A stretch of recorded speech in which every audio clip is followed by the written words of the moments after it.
All right, Wayne Allen Root with Bill O'Reilly. Hey, Bill, how are you? Hope you had a great weekend. Everything's calm here, Wayne. A little snow, but, we're handling it. All right.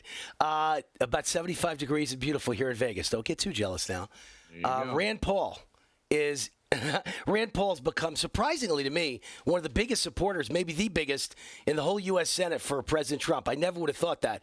But on this one issue, this national security emergency, he's actually crossing Trump, and he's saying he's going to vote against it, which will force Trump to put forth his first veto of his presidency. What do you think Trump should do, and what do you think about this whole mess? Well, I think, the president has to veto any kind of attempt to block the national emergency if he wants to be reelected. He could take a risk and say, all right, Congress doesn't want to go along with it, but I don't think that's in his nature.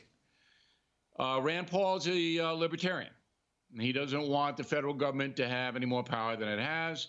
And if a president can declare a national emergency anytime he wants to get money to do what he wants to, Rand Paul doesn't think that's very good. But as I wrote in my message of the day on BillO'Reilly.com today, Wayne, this is a national emergency. So you can listen to people who say it isn't, but that's just garbage. Millions of people have crossed into this country illegally from Mexico. Millions. Tons of narcotics every week come across the border that kill American citizens. That's not an emergency? So if that isn't an emergency, then that word doesn't really exist. So Trump is right that it is an emergency. He's tired of the Democratic Party playing political games, which they are. So he's going to use his power. I have no problem with that. I think he's right on the issue, and I think he should go ahead and declare the emergency. All right, good. I'm glad we're on the same team on this one. Judiciary Committee Chairman, Democrat Gerald Nadler, is now requesting 60 documents. 60. He's going to overwhelm the Trump administration. He says that Trump obstructed justice. How do you think this is all playing with the public?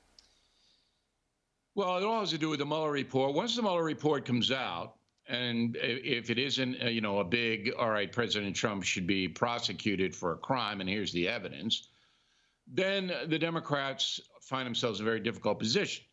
Because most Americans go, all right, we've had enough. $30 million in 2 years plus is enough. And you people still won't even accept what your own guy, Mueller, is putting out there.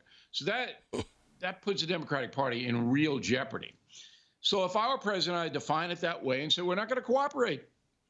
We're not going to cooperate with these hearings. We don't feel that they're fair. We feel it politically motivated. I'm going to say executive privilege. Take it to court.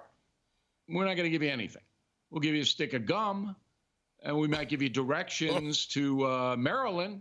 We're not going to give you anything else. And that's what I would do. All right. I remember when Eric Holder didn't cooperate and got declared, what's the word they use? I don't know, obstruction of Congress? I can't remember. Contempt of Congress. Contempt. And what happened to him? Nothing. Nothing.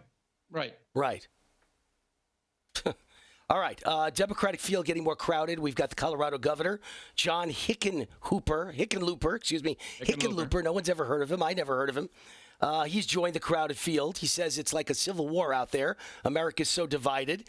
Is there any chance for a Hickenlooper in the Democratic field to jump to the front like Bill Clinton did? And what was it, 1992, Clinton did it? No. I like Hickenlooper myself. I've spoken with him a number of times on TV. He's smart. I don't like his worldview in the sense that I think it's way too left. But Hickenlooper will listen to you.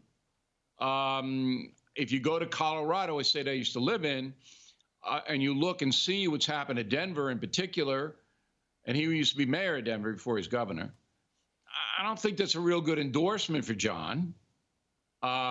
City's gone downhill. Marijuana is not working for them. It's creating unbelievable social problems and problems with children. But Hickenlooper is not a bad guy. And I listen to Hickenlooper when he speaks. Does he have a chance? No, he does not. Either is Jay Inslee of Washington, who's I guess, running on global warming, something, I don't know. Climate change. These guys, they can get big, as we discussed, Wayne. They get bigger lecture fees. Speeches, they can get books. They get speeches, whatever, and what else do they have to do? So they're in. Is anybody going to write a big check to Hickenlooper and Inslee? I don't think so. But, it's America. Go try if you want. All right. I think they're all running for who's going to lose by a large margin to Trump. But we'll see. We shall see. I don't think they've got anything except maybe Biden. So what do you think of Biden's chances, by the way, in the Democratic Party? White male, old, 77 years old? What do you think his chances are? Well, I think if he gets in, he'll get the nomination unless crazy things happen. I don't see anybody beating him.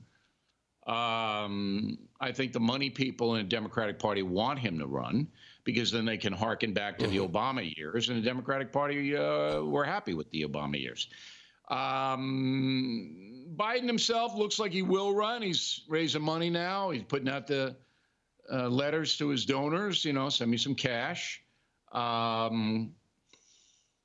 think Biden, and Trump, it would be an interesting race. It'd be close. So at this point, that's probably the way it's going to shake. Yeah, I think he's the only one that can give him a run for the money, Biden. So we'll see. All right, I hope they go extreme left. That would be funny, but we'll see what happens, how it all shakes out. Bill O'Reilly, great wisdom as always. King of cable news for 16 years in a row. We're glad and proud to have him with us right here on Newsmax TV. Thanks, Bill. Okay, Wayne, see you soon.